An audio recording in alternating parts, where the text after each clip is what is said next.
এত বেশি এগ্রেসিভ ছিল কথাবার্তায়। তারপরে আমাদেরই জিনিসপত্র নিয়ে বা ওখানে ঢিল বা ওই যে ইট পাটকেল মারা, আবার ওই যে আমাদের লাঠি কেড়ে নেয়, আবার উস্কানিমূলক কথাবার্তা বলা, তো এইভাবে ইভেন থুতু মারা, তো এইটা কিন্তু তারা করেছে এবং করেছে এটা আমরাও বুঝতে পারছি যে এটা আমাদেরকে উস্কানি দিচ্ছে বা কিছু একটা তারা ইস্যু চাচ্ছে। তো এই ইস্যুটা আমরা আমরা চাচ্ছিলাম যে কোনো একটা ইস্যু যেন তৈরি না হয়, যে রোজা রমজানের দিনে তারা আসছে জাস্ট ওই দাবি দেওয়া সম্বলিত যে স্মারকলিপি দিয়ে তারা চলে যায়। আমরা কোনো গ্যাঞ্জামে আসলে যেতে চাই না। কিন্তু এই যে 5 আগস্ট পরবর্তী সময় দেখেন বিভিন্ন সময় এই যে যেভাবে পুলিশের উপরে যে এগ্রেসিভ, আজকে কিন্তু তাদেরকে আমরা কোনো রকম কোনো টুলস, যেমন ওইখানে আমাদের ওয়াটার কানন ছিল, আমরা ইচ্ছা করলে পানি মারতে পারতাম, পানি মারি নাই। আমরা ইচ্ছা করলে গ্যাস গান মারতে পারতাম, মারি নাই। সাউন্ড গ্রেনেড মারি নাই। ইভেন লাঠির যে বাড়ি মারা, একটা লাঠিও দেখবেন না যে আমরা খালি ব্যাস ছেড়ে যায় না। এখানে তো আমার এখানে যা আছে, মানে এখানে তো এখানে যারা নারী যারা ছিল, মহিলারা যারা ছিল, আমি উইথ ডিউ রেসপেক্ট, তারা এত বেশি এগ্রেসিভ ছিল। তারা কিন্তু, আমরা তো চেষ্টা করেছি যেন তাদের আশেপাশে যাওয়া খারাপ হয়েছে, ভালো হয়েছে। তারপরে আমরা মানমুখী হই না। গণতান্ত্রিক বাম জোটের ব্যানারে 60-70 জন আসে। ওরা যাচ্ছিল যে মাননীয় প্রধান উপদেষ্টার যে বাসভবনের দিকে যাবে, এরকম একটা অবস্থা ছিল। আমরা তখন ব্যারিকেড দেই ইন্টারকন্টিনেন্টালের মোড়ে। দেওয়ার পরে আমরা ওনাদের সাথে যখন প্রথমে কথা শুরু করি, ওনারা যায়।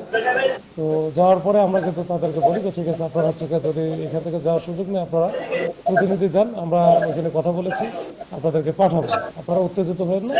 তখন তারা কিন্তু কোনো কিছু না শুনে, একটা পক্ষ শোনে আর এক পক্ষ শোনে না, তখন ওই ব্যারিকেডটা ভাঙার চেষ্টা করে বা ভাঙে।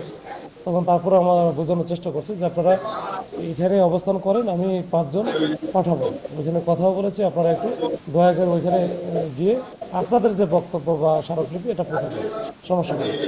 কিন্তু ওনারা ওইখানে বিভিন্ন রকমের উস্কানিমূলক বক্তব্য বা কথাবার্তা, ওগুলো কোনো কিছুই শুনলো না। এর মধ্যে তারা আমাদেরই যারা এই ফোর্স ছিল তাদেরই হচ্ছে হেলমেট অনেক সময় কেড়ে নিচ্ছে, কখনো লাঠি কেড়ে নিচ্ছে, কখনো ওই যে এক পর্যায়ে আমাদের অস্ত্রটা সেটাও কেড়ে নেওয়ার চেষ্টা করলো। ওটা আমি যেহেতু সামনে ছিলাম, আমি আটকানোর চেষ্টা করলাম। আমাদের পক্ষ থেকে কোনো রকম যেন কেউ কিছু না করে আমি বারবার আশ্বস্ত করতেছিলাম সবাই সর্বোচ্চ ধৈর্য ধরে যেন পরিস্থিতি আমরা মোকাবেলা করি। এর মধ্যে কিছু যে থুতু টুতু দিচ্ছিল, এরকম একটা অবস্থা ছিল। তো আমাদের এসি রমনা আবার ওইটা দেখানোর জন্য আমাকে ওই কিছু আছে ওই যে ঢিল বা ওইখানে ইট ছিল, ইট মারার চেষ্টা করতেছিল বা ইট মারছে। তখন সে গিয়ে ওইখানে তাকে বারণ করছে যে এইটা মারা যাবে না বা এটা কেন মারতেছে। এই বলার সাথে সাথে আমরা এদিকে অতটা খেয়াল করে তখন তাকে তার চারিদিক থেকে একবারে ভ্রমণের জায়গার মতো তাকে ধরে, মানে মারধর শুরু করে। তো মারধর শুরু করলে আমরা তখন আমি যত সামনে ছিলাম, পিছনে সবগুলো ছিল ব্যারিকেডের ওইবার থেকে আসা যাচ্ছে না। তখন আমি ওখান থেকে চেষ্টা করলাম প্রথমে করে, আমাদের হচ্ছে আর সাব ইন্সপেক্টর ছিল, সেও চেষ্টা করতেছিল। আমরা কিন্তু আমরা করতেছিলাম যেন এটা না হয়, তারপরে কিন্তু তাকে বেদম আকারে মারধর করে। এরপরে আমরা একজনকে টানে নিয়ে আসি, নিয়ে কয়েকজনকে নিবৃত করার চেষ্টা করি। তো এই পর্যায়ে এই রোজা রমজানের দিনে আমরা কিন্তু প্রথম থেকেই একেবারে সর্বোচ্চ ধৈর্য ধরে পরিস্থিতি মোকাবেলা করার চেষ্টা করেছি। কিন্তু তারা এত বেশি উচ্ছৃঙ্খল ছিল, এত বেশি এগ্রেসিভ ছিল, যে এটা আসলে শেষ পর্যন্ত কি হলো, আমাদের একজন অফিসার, যে রমনা জোনের অফিসার, তারে কিন্তু সে ইন্টেনশনালি তারা আক্রমণ করলো। এই আক্রমণের পরে পরিস্থিতি একটু খারাপ হলো।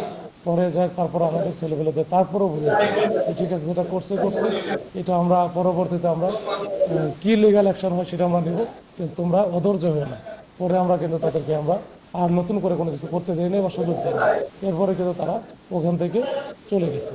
60-70 জন ওখানে ছিল মনে হয় আনুমানিক। এর মধ্যে নারী বেশ কিছু ছিল এবং তারা কিন্তু বারবার নারীদেরই সামনের দিকে ঠেলে দেওয়ার চেষ্টা করতেছিল এবং ওখানে পিছন থেকে ছেলেরা কাজ করতেছিল। এখন ঠেলে দেওয়ার কারণে এইখানে যে নারীরা কিন্তু খুবই এগ্রেসিভ ছিল। আমাদের খালি শুধু এসি রমনা আহত হয়েছে এরকম না, আমাদের ওখানে আরও 7-8 জন ছেলেপেলে বিভিন্নভাবে মানে গুরুতর আহত হয়েছে। একজন তো ওর তো ওইখানে সেন্সলেস হয়ে পড়ে গেছিলো, রাহেন নামের একটা ছেলে কষ্ট ও একটু আগে হচ্ছে কেবল মানে তাও তো মানে 2 ঘন্টা পরে রোজা ছিল, সে হচ্ছে তার জ্ঞান ফিরে পেয়েছে। তো এরকম একটা অবস্থা ছিল এবং তারা কিন্তু বারবার প্রভোকেটিং যে জিনিসগুলো এটা কিন্তু করতেছিল, উস্কাচ্ছিল। তো আমরা উস্কানিতে পা দিতে চাচ্ছিলাম না বা চাইও নাই বা দেও নাই, যে তারপরে